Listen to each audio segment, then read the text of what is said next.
സമകാലികം. പ്രകൃതിവാതകം, പെട്രോളിയം, കൽക്കരി മുതലായ പുനരുപയോഗിക്കാനാകാത്ത ഫോസിൽ ഇന്ധനങ്ങളുടെ പരിമിതി മൂലം ലോകം മുഴുവൻ ഇന്ന് ഒരു ഊർജ പ്രതിസന്ധിയിലൂടെ കടന്നുപോവുകയാണ്. ദിനംപ്രതി വർദ്ധിച്ചുവരുന്ന ഊർജാവശ്യങ്ങളും ഊർജ സ്രോതസ്സുകളുടെ അശ്രദ്ധമായ ഉപയോഗവും ക്രമാതീതമായി ഉയരുന്ന ജനസംഖ്യയുമെല്ലാം ഈ പ്രതിസന്ധിക്ക് ആക്കം കൂട്ടുന്നു. ഈ ഒരു സാഹചര്യത്തിലാണ് കേരള സംസ്ഥാന വൈദ്യുതി വകുപ്പിന് കീഴിലുള്ള എനർജി മാനേജ്മെന്റ് സെന്ററിന്റെ നേതൃത്വത്തിൽ 2026 ഫെബ്രുവരി 7, 8, 9 തീയതികളിൽ ഒരു അന്താരാഷ്ട്ര ഊർജ്ജമേള international energy festival of Kerala 2026 സംഘടിപ്പിച്ചിരിക്കുന്നത്. പവറിംഗ് ഐഡിയാസ്, ഫ്യൂവലിംഗ് ഇന്നോവേഷൻ എന്ന സന്ദേശത്തോടെ കേരളത്തിലെ ഊർജ്ജ മേഖലയിലെ നവീകരണങ്ങളും സുസ്ഥിര വികസനവും ലക്ഷ്യമിട്ട് എറണാകുളം കുഫോസിലെ പ്രൊഫസർ VK ദാമോദരൻ നഗറിൽ നടത്തപ്പെടുന്ന ഈ മേളയുടെ വിശേഷങ്ങളാണ് ഇന്നത്തെ സമകാലികത്തിൽ. ഊർജ്ജമേളയ്ക്ക് തിരിതെളിയുമ്പോൾ ഊർജ്ജസ്വലമായ ഭാവിയിലേക്ക് എന്ന വിഷയവുമായിട്ടാണ് ഈ വർഷം 3ാമത്തെ രാജ്യാന്തര ഊർജ്ജമേളയുമായിട്ട് എനർജി മാനേജ്മെന്റ് സെന്റർ കൊച്ചിയിലേക്ക് വന്നിരിക്കുന്നത്. ഊർജ്ജമേളയുടെ ഉദ്ദേശ ലക്ഷ്യങ്ങളെക്കുറിച്ച് സംസാരിക്കുകയാണ് EMC ഡയറക്ടറും മേളയുടെ കൺവീനറും കൂടിയായ ഡോക്ടർ R. ഹരികുമാർ. ഇവിടെ ഊർജത്തിൻ്റെ പല മേഖലകളെക്കുറിച്ചും ഒരുപാട് ചർച്ചകളും ഡെമോൺസ്ട്രേഷൻ ഒക്കെ ഇവിടെ നടക്കുന്നുണ്ട്. നമുക്കറിയാം, നമ്മളെ ഊർജ്ജ ആവശ്യം മാറുന്നു. അതനുസരിച്ച് ഊർജത്തിൻ്റെ രൂപവും ഭാവവും ഊർജത്തിൻ്റെ സ്രോതസ്സും ഉപയോഗിക്കുന്ന രീതി, അത് ഉപയോഗിക്കുന്ന ഉപകരണങ്ങൾ, ഇതെല്ലാം മാറിക്കൊണ്ടിരിക്കുകയാണ്. ഈ മാറ്റത്തെ നമ്മൾ എങ്ങനെ അഡ്രസ്സ് ചെയ്യണം? ഈ മാറ്റത്തിന് ആധാരമായിട്ടുള്ള പ്രധാനപ്പെട്ട ഒരു കാര്യമെന്ന് പറയുന്നത് ഊർജവും പരിസ്ഥിതിയും തമ്മിലുള്ള അഭേദ്യമായ ബന്ധമാണ്. പരിസ്ഥിതിക്ക് ഇപ്പോൾ ഉണ്ടാകുന്ന ഈ കോട്ടങ്ങൾ നമ്മൾ എല്ലാം കാണുന്നുണ്ട്. നമ്മുടെ നാട്ടിൽ മാത്രമല്ല, പുറമെയൊക്കെ കാണുന്നുണ്ട്. സമയം തെറ്റിയുള്ള മഴ, വേനല്, പ്രളയം, കടൽ വെള്ളം പൊങ്ങുന്ന അകത്തേക്ക് വേലിയേറ്റം, ചുഴലിക്കാറ്റ് തുടങ്ങിയതെല്ലാം വരുന്നതിൻ്റെ ഒരു അടിസ്ഥാന കാരണം ഗ്ലോബൽ വാർമിംഗ്, ആഗോളതാപനം, കാലാവസ്ഥാ വ്യതിയാനം. അതിനുള്ള കാരണം കാർബൺ ഡൈ ഓക്സൈഡിൻ്റെ പുറന്തള്ളൽ. ഈ കാർബൺ ഡൈ ഓക്സൈഡിൻ്റെ അളവ് എങ്ങനെ കുറയ്ക്കാം? കാർബൺ എന്ന് പറയുന്നത് ഫോസിൽ ഇന്ധനത്തിലുള്ള സാധനമാണ്. അത് അന്തരീക്ഷത്തിൽ കത്തിക്കുമ്പോൾ അന്തരീക്ഷത്തിലെ ഓക്സിജൻ എടുത്തുകൊണ്ടാണ് ഈ കാർബൺ ഡൈ ഓക്സൈഡ് ആവുന്നത്. അപ്പോൾ എത്രത്തോളം കാർബൺ ഡൈ ഓക്സൈഡിനെ കുറയ്ക്കാൻ പറ്റുമോ അതാണ് ഇതിനുള്ള പരിഹാരം. അപ്പോൾ കാർബൺ ഡൈ ഓക്സൈഡ് കുറയ്ക്കണമെന്നുണ്ടെങ്കിൽ ഫോസിൽ ഇന്ധനം കുറയ്ക്കണം. പെട്രോൾ, ഡീസൽ, ഗ്യാസ് തുടങ്ങിയുള്ള സാധനങ്ങൾ കുറയ്ക്കണം. പക്ഷെ അത് കുറയ്ക്കുമ്പോൾ അതുവഴി നമ്മൾ ഇലക്ട്രിസിറ്റി ഉണ്ടാക്കുന്നുണ്ട്, അതുവഴി വാഹനം ഓടിക്കുന്നുണ്ട്, അടുക്കളയിൽ പാചകം ചെയ്യുന്നുണ്ട്. അപ്പോൾ ഇതിൽ മാറ്റം വരണം. അപ്പോൾ അത് പടിപടിയായിട്ടാണ് മാറുന്നത്. അപ്പോൾ ഡീകാർബണൈസേഷൻ എന്ന് ഇംഗ്ലീഷിൽ പറയും. പടിപടിയായിട്ട് മാറുന്ന ഒന്ന് ഈ ഫോസിൽ ഫ്യൂവൽ ഉപയോഗിച്ചുകൊണ്ടിരിക്കുന്ന ഫ്യൂവൽ സബ്സ്റ്റിറ്റ്യൂഷൻ, ഇതിനെ മാറ്റി ഇലക്ട്രിസിറ്റി വഴി ഊർജ്ജ ആവശ്യം നിറവേറ്റുന്നു. ഈ ഇലക്ട്രിസിറ്റി ഹരിതമായ രീതിയിൽ ഉണ്ടാക്കുന്നു. അക്ഷയ ഊർജ്ജം വഴി ഇലക്ട്രിസിറ്റി ഉണ്ടാക്കുന്നു. അപ്പം പിന്നെ കാർബൺ ഡൈ ഓക്സൈഡിൻ്റെ പ്രശ്നം വരുന്നില്ല. പക്ഷേ ഇതിനെല്ലാം ആദ്യം ചെയ്യേണ്ടത് എനർജി എഫിഷ്യൻസി അല്ലെങ്കിൽ ഊർജ്ജ സംരക്ഷണം. രണ്ടാണ്. ഊർജ്ജ സംരക്ഷണം എന്ന് പറയുന്നത് ആവശ്യമില്ലാത്തപ്പം സ്വിച്ച് ഓഫ് ചെയ്യുക, ഉപകരണം ഓഫ് ആക്കുക. എനർജി എഫിഷ്യൻസി എന്ന് പറയുന്നത് അതേ ഊർജ്ജ സേവനം കിട്ടാൻ വേണ്ടി പുതിയ തരം എനർജി എഫിഷ്യൻ്റ് ആയിട്ടുള്ള ലോസ് കുറയ്ക്കുന്ന പ്രോഡക്ട്സ് ഉണ്ട്. ഇപ്പം നമ്മൾ നേരത്തെ 2 കൊല്ലം മുമ്പ് നമ്മൾ ഫാൻ വാങ്ങാനായിട്ട് പോകുമ്പം കടയിൽ 70 വാട്ട് ശരാശരി ശക്തിയുള്ള ഫാനാണ് കിട്ടുന്നത്, സീലിംഗ് ഫാൻ. ഇന്നിപ്പോൾ ശരാശരി 28 വാട്ട് ഉള്ള ഫാൻ. പക്ഷേ അതേ കാറ്റ് കിട്ടുന്നു, അതിനേക്കാൾ കൂടുതൽ ഒരുപക്ഷെ കാറ്റ് കിട്ടും. ഇരുന്നുകൊണ്ട് റിമോട്ടിൽ ഓഫ് ചെയ്യാനും ഓൺ ചെയ്യാനും പറ്റും. ഇങ്ങനെ ഉപകരണങ്ങളിൽ മാറ്റമുണ്ട്. നമ്മൾ കഴിഞ്ഞ ഒരു 5 കൊല്ലം മുമ്പ് വരെ എനർജി മാനേജ്മെന്റ് സെന്റർ ഇലക്ട്രിക് കുക്കിങ്ങിന് അഗൻസ്റ്റ് ആയിരുന്നു. ഇൻഡക്ഷൻ കുക്കർ, ഇപ്പോൾ ഇലക്ട്രിക് പ്രഷർ കുക്കർ, അതിൻ്റെ ഡെമോൺസ്ട്രേഷൻ ഇവിടെ നടക്കുന്നുണ്ട്. ഇനി ഈ ഇലക്ട്രിസിറ്റി ഹരിതമായിട്ട് ഉണ്ടാക്കും. ഹരിതം എന്ന് വെച്ചാൽ സോളാർ, വിൻഡ്, കാറ്റ്, സൗരോർജ്ജം, ഹൈഡ്രോ, ലാർജ് ഹൈഡ്രോ, ചെറുകിട ജലവൈദ്യുത പദ്ധതികൾ, ഇങ്ങനെ തുടങ്ങിയിട്ടുള്ള കാര്യങ്ങളിൽ നിന്ന് നമ്മൾ ഉണ്ടാക്കുന്നു. നേരത്തെ കൽക്കരിയിൽ നിന്ന് ഉണ്ടാക്കിയ ഇലക്ട്രിസിറ്റി ഉണ്ടാക്കുന്നതിൻ്റെ പകുതി വിലയ്ക്ക് നമുക്ക്, അല്ലെങ്കിൽ പകുതിയേക്കാൾ കുറഞ്ഞ വിലയ്ക്ക് ഇന്ന് സൗരോർജ്ജത്തിൽ നിന്ന് കിട്ടുന്നു. ടെക്നോളജിയിൽ മാറ്റം, സാങ്കേതിക വിദ്യയിൽ വന്ന മാറ്റം, സ്കെയില്, മാനുഫാക്ചറിങ് ധാരാളം കൂടി, ഇതൊക്കെ കൊണ്ടാണ് നമുക്കിത് സാധ്യമാകുന്നത്. പക്ഷേ നമ്മളിത് ഒരു കാര്യം മനസ്സിലാക്കേണ്ടത്, നമ്മൾ പലപ്പോഴും പറയും കേരളം 100% സോളാറിൽ ചെയ്യാനായിട്ട് പറ്റും എന്ന്. സോളാർ മാത്രം 100% ചിലപ്പം ചെയ്യാനായിട്ട് പറ്റത്തില്ല. കാരണം നമുക്കറിയാം, സോളാർ പാനലിൻ്റെ മുകളിൽ കൂടി മേഘം കടന്നു പോകുമ്പോൾ, അല്ലെങ്കിൽ കാറ്റാടി യന്ത്രത്തിൻ്റെ മുൻവശത്തുകൂടി കാറ്റ് കടന്നു പോകും. ഇതൊന്നും നിശ്ചിത അളവിലല്ല പോകുന്നത്. കാറ്റിൻ്റെ വേഗത കുറഞ്ഞും കൂടിയിരിക്കും 1 മണിക്കൂർ തന്നെ. മേഘം കടന്നു പോകുന്നത് നമ്മളെ കൺട്രോളിലല്ല. അപ്പം സോളാറിൻ്റെ സൂര്യപ്രകാശം കുറയും, ഈ പാനലിൽ പതിക്കുന്നത്. അപ്പം ഉണ്ടാക്കുന്ന ഇലക്ട്രിസിറ്റിയുടെ അളവ് കുറയും. ECG എടുക്കുമ്പം കാണുന്നില്ലേ ഗ്രാഫ്, അതുപോലെയാണ് ഇരിക്കുന്നത്. അപ്പോൾ ഇത്രയും വേരിയബിൾ ആയിട്ടുള്ള ഒരു ഇലക്ട്രിസിറ്റി ജനറേറ്റ് ചെയ്തിട്ട് ഇത് വളരെ സ്റ്റേബിൾ ആയിട്ടുള്ള ഇലക്ട്രിസിറ്റി ബോർഡിൻ്റെ കമ്പി ഗ്രിഡിൽ ആണ് നമ്മളതുകൊണ്ട് ഹുക്ക് ചെയ്യുന്നത്, കണക്ട് ചെയ്യുന്നത്, അല്ലെങ്കിൽ അതിലേക്കാണ് വിടുന്നത്. അങ്ങനെ വിടുമ്പോഴത്തേക്ക് ഗ്രിഡ് കുഞ്ഞു കുഴപ്പം സംഭവിക്കും. അത് ഫെയിലാവാൻ തുടങ്ങും. അപ്പോൾ അതുകൊണ്ട് നമ്മൾ എന്ത് ചെയ്യുന്നു, അതിനുവേണ്ടി ഇപ്പം പുതിയ സംവിധാനം ഇറങ്ങിയിട്ടുണ്ട്. സ്റ്റോറേജ്, അത് ബാറ്ററി വഴി സ്റ്റോർ ചെയ്യാം, ഹൈഡ്രോ പവർ പ്ലാന്റ് ഉണ്ട്, അതുവഴി സ്റ്റോർ ചെയ്യാം. ഇപ്പോൾ ഞാൻ പറഞ്ഞു വന്നത് ഇത്തരത്തിലുള്ള എല്ലാ കാര്യങ്ങളും ഈ രാജ്യാന്തര ഊർജ്ജമേള ഇവിടെ ചർച്ച നടക്കുകയാണ്. ഗാർഹിക മേഖല, അഗ്രികൾച്ചർ ഉണ്ട്, ഇൻഡസ്ട്രിയിൽ, വ്യവസായ മേഖല, കമേഴ്ഷ്യലിൽ പ്രത്യേകിച്ച് നമ്മൾ സ്വന്തമായി ഇപ്പോൾ ഒരു ഹോസ്പിറ്റൽ അല്ലെങ്കിൽ ഒരു ഹോട്ടൽ, ഒരു ഓഫീസ് ബിൽഡിംഗ് നമ്മൾ സ്വന്തമായിട്ട് പൈസ മുടക്കാതെ എങ്ങനെ ഒരു കമ്പനി പൈസ മുടക്കി നമ്മളിൽ വന്ന് ഈ സാധനങ്ങളൊക്കെ വച്ച് അതിൽ നിന്ന് കിട്ടുന്ന ഊർജ്ജ സേവിങ്, ഓരോ മാസവും കിട്ടുന്ന സേവിങ്ങിനനുസരിച്ച് നമുക്ക് അവർക്ക് തിരിച്ച് പൈസ കൊടുത്താൽ മതി, നമ്മൾ EMI ആയിട്ട് അടയ്ക്കുന്നത് പോലെ. അപ്പോൾ ഇത്തരത്തിലുള്ള വിഷയങ്ങൾ വരെ ഇവിടെ 3 ദിവസം ചർച്ച ചെയ്യപ്പെടുകയാണ്. ന്യൂക്ലിയർ എനർജി, കേരളത്തിൻ്റെ സാധ്യതയെക്കുറിച്ച് പോലും ഇവിടെ ചർച്ച ചെയ്യപ്പെടുന്നുണ്ട് ഒരു സെഷനിൽ. കുട്ടികൾക്കുള്ള പ്രോജക്ട്സ്, സ്കൂൾ കുട്ടികൾക്കുള്ളത്, എഞ്ചിനീയറിംഗ് കോളേജ് കുട്ടികൾക്കുള്ളത്, ഒട്ടേറെ കാര്യങ്ങൾ ഇവിടെ നടക്കുകയാണ്. അപ്പോൾ എല്ലാവരെയും ഇതിലേക്ക് ക്ഷണിക്കുന്നു, നമുക്ക് ഈ ചർച്ചകളിൽ പങ്കെടുക്കുക. ജില്ലയിലെ ഊർജ്ജ സംരക്ഷണ പ്രവർത്തനങ്ങളിൽ സജീവമായ NGOയിലെ മാനേജർ ജീസ് പി പോൾ മേളയെ വലിയ പ്രതീക്ഷയോടെയാണ് നോക്കിക്കാണുന്നത്. കൊച്ചിയിൽ നടക്കുന്ന ഇൻ്റർനാഷണൽ എനർജി ഫെസ്റ്റിവലിനെ വളരെ പ്രതീക്ഷയോടെയാണ് ഞാൻ നോക്കിക്കാണുന്നതും പങ്കെടുക്കുന്നതും. കഴിഞ്ഞ വർഷത്തെ ഊർജ്ജ പുരസ്കാര ജേതാക്കളെ അടുത്തറിയുവാനും മാറുന്ന കാലത്തിൻ്റെ ഊർജ്ജ സാങ്കേതികതകൾ പരിചയപ്പെടുവാനും ഒപ്പം എഞ്ചിനീയറിംഗ് കോളേജ് വിദ്യാർത്ഥികളുടെ പുതിയ സംരംഭങ്ങൾ മനസ്സിലാക്കുവാനും ഈ ഫെസ്റ്റിവലിൽ അവസരമുണ്ടെന്നാണ് കരുതുന്നത്. റിന്യൂവബിൾ എനർജി രംഗത്ത് പ്രവർത്തിക്കുന്ന ഒരാളെന്ന നിലയിലും ഒരു സാധാരണക്കാരൻ്റെ മനസ്സോടെയുമാണ് ഫെസ്റ്റിവലിലേക്ക് ഞാൻ പോവുക. മേളയുടെ കോർഡിനേറ്ററും EMC എനർജി എഫിഷ്യൻസി ഡിവിഷൻ മേധാവിയുമായ ജോൺസൺ ഡാനിയൽ മേളയിലെ കാര്യപരിപാടികളെക്കുറിച്ച് വിവരിക്കുന്നു. സ്കൂൾ വിദ്യാർത്ഥികൾ, പൊതുജനങ്ങൾ, സാങ്കേതിക വിദ്യാഭ്യാസ സ്ഥാപനങ്ങളിൽ പഠിക്കുന്ന വിദ്യാർത്ഥികൾ, സാങ്കേതിക വിദഗ്ധർ തുടങ്ങിയുള്ള വിവിധ മേഖലയിലുള്ള ആൾക്കാർക്ക് പ്രയോജനപ്പെടുന്ന രീതിയിലാണ് ഈ വർഷത്തെ ഇന്റർനാഷണൽ എനർജി ഫെസ്റ്റിവൽ തയ്യാറാക്കിയിരിക്കുന്നത്. ആദ്യ ദിനം 2025 കേരള സംസ്ഥാന ഊർജ സംരക്ഷണ അവാർഡുകൾ വിതരണം ചെയ്യുന്ന ചടങ്ങാണ്. തുടർന്ന് വിവിധ സ്റ്റേജുകളിലായി വിവിധ പ്രോഗ്രാമുകൾ ആരംഭിക്കുന്നതാണ്. ഫാക്ടറീസ് ആൻഡ് ബോയിലേഴ്സിന്റെ നേതൃത്വത്തിൽ ആ മേഖലയിലുള്ള സാങ്കേതിക വിദഗ്ധർക്ക് വേണ്ടിയിട്ടുള്ള സുരക്ഷാ ക്ലാസുകളും ബോധവൽക്കരണ ക്ലാസുകളും അന്നേ ദിവസം ഉണ്ടായിരിക്കുന്നതാണ്. ഇതോടൊപ്പം തന്നെ മറ്റു വേദികളിൽ സ്കൂൾ വിദ്യാർത്ഥികൾക്ക് വേണ്ടി, പ്രത്യേകിച്ചും എനർജി ക്ലബ്ബുകളിൽ പ്രവർത്തിക്കുന്ന വിദ്യാർത്ഥികൾ, ജില്ലാതലത്തിൽ സമ്മാനാർഹമായ വിദ്യാർത്ഥികളെ ഇവിടെ കൊണ്ടുവന്ന് കോമ്പറ്റീഷൻ നടക്കുകയും സമ്മാനങ്ങൾ വിതരണം ചെയ്യുകയും ചെയ്യുന്നതാണ്. രണ്ടാമത്തെ ദിവസം ഇലക്ട്രിക്കൽ ഇൻസ്പെക്ടറേറ്റുമായി ചേർന്നാണ് ഈ പ്രോഗ്രാം നടത്തുന്നത്. വൈദ്യുതി സുരക്ഷ ആണ് മുഖ്യ വിഷയം. പ്രത്യേകിച്ചും വൈദ്യുത അപകടങ്ങൾ കുറയ്ക്കുന്നതിന്റെ ഭാഗമായി ഈ മേഖലയിൽ പ്രവർത്തിക്കുന്ന സാങ്കേതിക വിദഗ്ധർ, വയർമാൻ, കൂടാതെ പൊതുജനങ്ങൾക്കും ബോധവൽക്കരണ ക്ലാസുകളും പ്രോഗ്രാമുകളാണ് പ്ലാൻ ചെയ്തിരിക്കുന്നത്. 3 ദിവസവും സ്കൂൾ വിദ്യാർത്ഥികൾക്ക് UP തലം, ഹൈസ്കൂൾ തലം, +2 തലം വിവിധ തരത്തിലുള്ള കോമ്പറ്റീഷനുകൾ നടത്തപ്പെടുന്നുണ്ട്.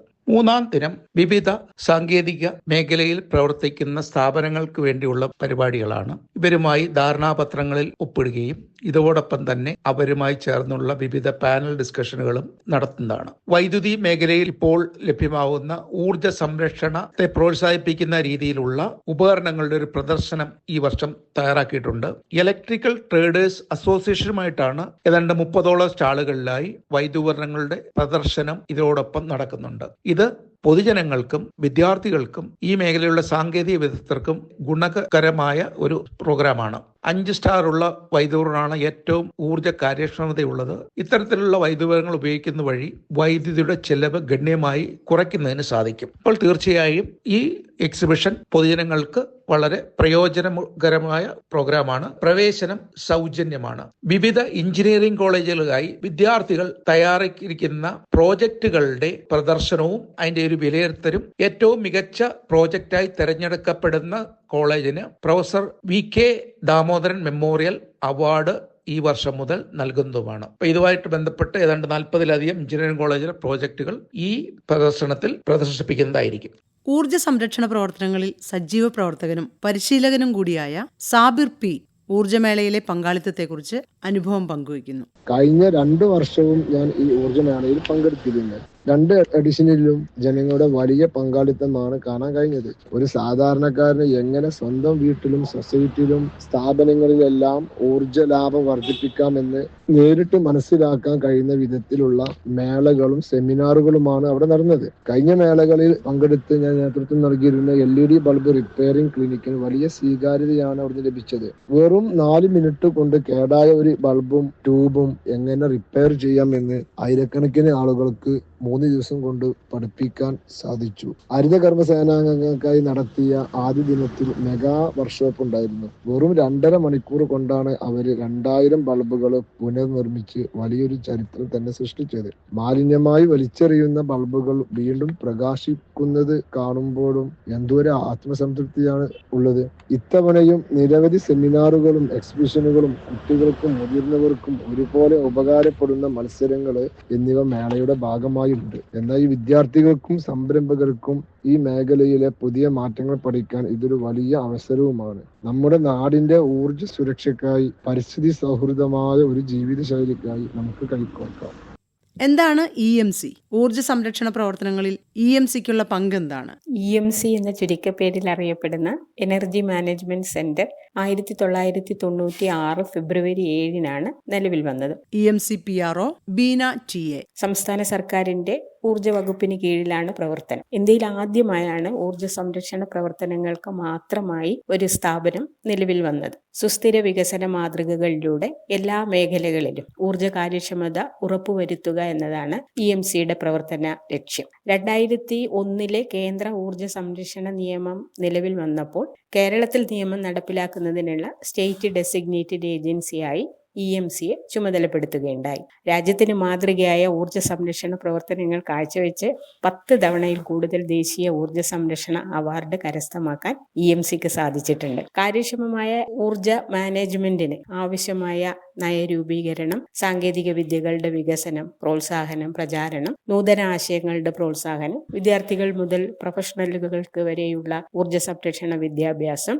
പൊതുജന പങ്കാളിത്ത പ്രവർത്തനങ്ങൾ ഇവയെല്ലാം EMCയുടെ നേതൃത്വത്തിൽ നടക്കുന്നുണ്ട്. ഊർജോപയോഗത്തിൽ മുന്നിൽ നിൽക്കുന്നതും പ്രത്യേക ശ്രദ്ധ അർഹിക്കുന്നതുമായ നിരവധി മേഖലകളുണ്ട്. അതായത് കെട്ടിട നിർമ്മാണം, വ്യവസായം, ഗതാഗതം, ഗാർഹികം ഇവയ്ക്കെല്ലാം പ്രത്യേകം പരിപാടികളാണുള്ളത്. വ്യവസായങ്ങളിൽ എനർജി ഓഡിറ്റ്, വ്യവസായങ്ങൾക്ക് എനർജി സേവിംഗ് സർട്ടിഫിക്കറ്റുകൾ കൈമാറ്റം ചെയ്യാൻ സാധിക്കുന്ന പെർഫോം അച്ചീവ് ട്രേഡ് എന്ന പാറ്റ് സ്കീം, കെട്ടിടങ്ങൾ ഊർജ്ജ കാര്യക്ഷമമാക്കുന്നതിന് energy conservation and sustainable building code, ആരോഗ്യ മേഖലയിലെ ഊർജ്ജ കാര്യക്ഷമതയ്ക്കായി ചൈതന്യം പദ്ധതി, കെട്ടിടങ്ങളുടെ ചൂട് കുറച്ച് വൈദ്യുതി ഉപയോഗം കുറയ്ക്കുന്നതിനുള്ള കൂൾ റൂഫ് പദ്ധതിയായ കുളിർമ, അംഗൻവാടികളിൽ കുക്കിങ്ങും ഊർജ്ജ കാര്യക്ഷമതയും ഉറപ്പുവരുത്തുന്ന അംഗൻ ജ്യോതി പദ്ധതി, അങ്ങനെ നിരവധി പദ്ധതികളുണ്ട്. തിരുവനന്തപുരം ആസ്ഥാനമായി പ്രവർത്തിക്കുന്ന EMC പല സംഘടനകളുടെയും സ്ഥാപനങ്ങളുടെയും സഹകരണത്തോടെയും ധാരണാപത്രങ്ങളുടെ അടിസ്ഥാനത്തിലുമാണ് പദ്ധതികൾ നടപ്പിലാക്കുന്നത്. Global green growth institute, GBPN, clasp, UN സംഘടനകൾ തുടങ്ങി രാജ്യാന്തര സംഘടനകളുമായി ധാരണാപത്രങ്ങളുടെ അടിസ്ഥാനത്തിൽ പദ്ധതികൾ നടപ്പിലാക്കുന്നുണ്ട്. കാലാവസ്ഥാ വ്യതിയാന കർമ്മ പദ്ധതികളിൽ മുഖ്യ സ്ഥാനമുള്ള ഒരു വിഷയമാണ് ഊർജ്ജ കാര്യക്ഷമത. ഈ വിഷയം സമൂഹത്തിലെ എല്ലാ വിഭാഗത്തിന്റെയും പങ്കാളിത്തത്തോടുകൂടി ചർച്ച ചെയ്യുന്ന ഒരു വേദിയാണ് രാജ്യാന്തര ഊർജ്ജമേള.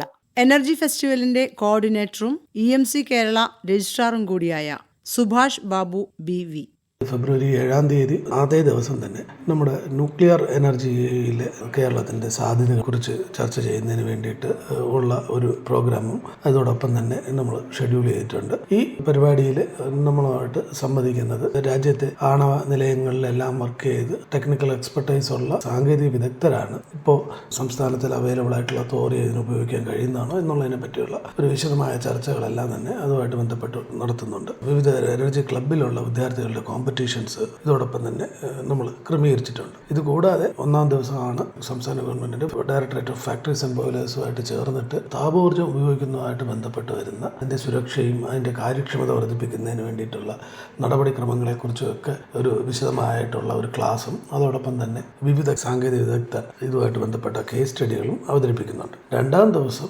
ഇലക്ട്രിക്കൽ ഇൻസ്പെക്ടറേറ്റ് നമ്മുടെ വൈദ്യുത ഉപകരണങ്ങളിലെ സുരക്ഷയും അവ കാര്യക്ഷമമായിട്ട് എങ്ങനെയാണ് ഉപയോഗിക്കേണ്ടത് എന്നുള്ളതിനെ കുറിച്ചിട്ടുള്ള ഒരു ചർച്ചയൊക്കെ ഉൾക്കൊള്ളിച്ചിട്ടുണ്ട്. വനിതകൾക്കും ജനറൽ പബ്ലിക്കിലുള്ള എല്ലാവർക്കും വേണ്ടിയിട്ട് കുക്കിംഗ് വർക്ക്ഷോപ്പും അതിൻ്റെ ഡെമോൺസ്ട്രേഷൻ, നമുക്ക് എങ്ങനെയാണ് വൈദ്യുതി ഉപയോഗിച്ച് ആഹാരം പാചകം ചെയ്യുന്നത് എന്നുള്ളതിനെ കുറിച്ചിട്ടുള്ള വിശദമായിട്ടുള്ള ഒരു വർക്ക്ഷോപ്പാണ് ഇതിൽ ഉൾപ്പെടുത്തിയിട്ടുള്ളത്. ഇനിയിപ്പോൾ വരുന്ന പുതിയ സോളാറിന് ശേഷം വരുന്ന പുതിയ ഒരു സാങ്കേതിക വിദ്യയിലേക്കുള്ള ഊർജ്ജ മേഖലയിലുള്ള എടുത്തുചാട്ടമാണ് ബാറ്ററി സ്റ്റോറേജ്. അപ്പോൾ ഈ ബാറ്ററി സ്റ്റോറേജുമായിട്ട് ബന്ധപ്പെട്ട് നിലവിലുള്ള സാങ്കേതിക വിദ്യകൾ എങ്ങനെ നമുക്ക് കാര്യക്ഷമമായിട്ട് ഉപയോഗിക്കാം എന്നുള്ളതിനെ പറ്റിയിട്ടുള്ള ബന്ധപ്പെട്ടുള്ള ഒരു ചർച്ചയും ഇതോടൊപ്പം സംഘടിപ്പിച്ചിട്ടുണ്ട്. 3-ാം ദിവസം നീതി ആയോഗിന് വേണ്ടിയിട്ട് പ്രവർത്തിക്കുന്ന വിവിധതര ഏജൻസികൾ അവരുടെ പഠനങ്ങളും അതുമായിട്ട് ബന്ധപ്പെട്ട ചർച്ചകളും എല്ലാമാണ്. പിന്നെ അതിൽ ദേശീയ അന്തർദേശീയ ഏജൻസികളെല്ലാം തന്നെ വന്നിട്ടുണ്ട്. C-STEP, GGA എന്ന് പറയുന്നത് ഒരു സിയോൺ ബേസ്ഡ് ആയിട്ടുള്ള ഒരു ഇന്റർനാഷണൽ ഏജൻസിയാണ്. അവരുടെ ടീമിന്റെ ഒരു പാനൽ ഡിസ്കഷൻ ഉണ്ട്. അത് നമ്മുടെ ബിൽഡിംഗ് എനർജി എഫിഷ്യൻസി ആയിട്ട് ബന്ധപ്പെട്ടിട്ടുള്ള ഒരു ചർച്ചയാണ്. അതോടൊപ്പം തന്നെ ASAR, PROCLAIM, GBPN, AEEE മുതലായിട്ടുള്ള ആളുകളുടെ ഇൻസ്റ്റിറ്റ്യൂഷൻസ് നയിക്കുന്ന വിവിധ തരത്തിലുള്ള ചർച്ചകളാണ്. ഈ ചർച്ചകളെല്ലാം തന്നെ നമ്മുടെ ഊർജ്ജ സാങ്കേതിക രംഗത്ത് ഉണ്ടായിട്ടുള്ള പുതിയ ടെക്നോളജിയും ഇതിലെങ്ങനെയാണ് നമ്മുടെ സംസ്ഥാനത്തിന് ഉപയോഗിക്കാൻ പറ്റുക എന്നുള്ളതിനെ പറ്റിയിട്ടുള്ള വിശദമായിട്ടുള്ള ചർച്ചകളും പുതിയ പോളിസികൾ ഇതുമായിട്ട് ബന്ധപ്പെട്ട് എന്തൊക്കെയാണ് വരുന്നത് ഇതിനെപ്പറ്റിയൊക്കെയാണ് ഇതിനകത്ത് വന്നിരിക്കുന്നത്. ഇതിനോടൊപ്പം തന്നെ ഗ്രീൻ എക്സ്പോയും കൊഫോസിന്റെ നേതൃത്വത്തിലുള്ള ഒരു സീ ഫുഡ് ഫെസ്റ്റും ഇത് അറേഞ്ച് ചെയ്തിട്ടുണ്ട്. ഗ്രീൻ എക്സ്പോയിൽ ഇലക്ട്രിക്കൽ അപ്ലയൻസസ് എക്യുപ്മെന്റ്സിന്റെ ഒക്കെ പ്രദർശനം ക്രമീകരിച്ചിട്ടുണ്ട്. അപ്പോൾ എല്ലാവരും 6, 7, 8, 9 എന്നീ 3 ദിവസങ്ങളിൽ നടക്കുന്ന അന്താരാഷ്ട്ര ഊർജ്ജ മേളയിൽ പങ്കെടുത്ത് ഇതിനെ ഒരു വലിയ വിജയമാക്കണമെന്നാണ് നമുക്ക് റിക്വസ്റ്റ് ചെയ്യാനുള്ളത്. പരമ്പരാഗത ഊർജ്ജ സ്രോതസ്സുകളുടെ വിവേകപൂർണമായ കൈകാര്യത്തോടൊപ്പം പുനരുപയോഗിക്കാവുന്ന ഊർജ്ജ സ്രോതസ്സുകളുടെ ഉപയോഗം പ്രോത്സാഹിപ്പിക്കുക എന്നതും ഈ ഊർജ്ജോത്സവത്തിന്റെ ഉദ്ദേശ ലക്ഷ്യമാണ്. ഹരിത ഊർജം, സാങ്കേതികവിദ്യ, സുസ്ഥിര വികസനം എന്നിവയിലെ ബോധവൽക്കരണം ലക്ഷ്യമാക്കുന്ന ഈ മേള ഏവരെയും ഉൾക്കൊണ്ടാണ് വിഭാവനം ചെയ്തിരിക്കുന്നത്. സ്കൂൾ കോളേജ് വിദ്യാർത്ഥികൾ, അധ്യാപകർ, ഗവേഷകർ, പൊതുജനങ്ങൾ എന്നിവർക്കെല്ലാവർക്കും പങ്കെടുക്കാവുന്ന രീതിയിലുള്ള പരിപാടികൾ സംഘടിപ്പിച്ചിട്ടുണ്ട്. എഞ്ചിനീയറിംഗ് വിദ്യാർത്ഥികൾക്കും ഊർജ്ജ ക്ലബ്ബുകൾക്കും പ്രത്യേക മത്സരവും നടക്കുന്നുണ്ട്.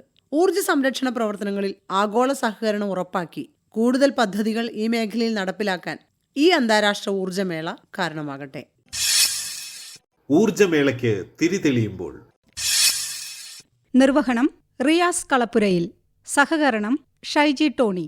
അവതരണം ആകാശവാണി കൊച്ചി FM 102.3.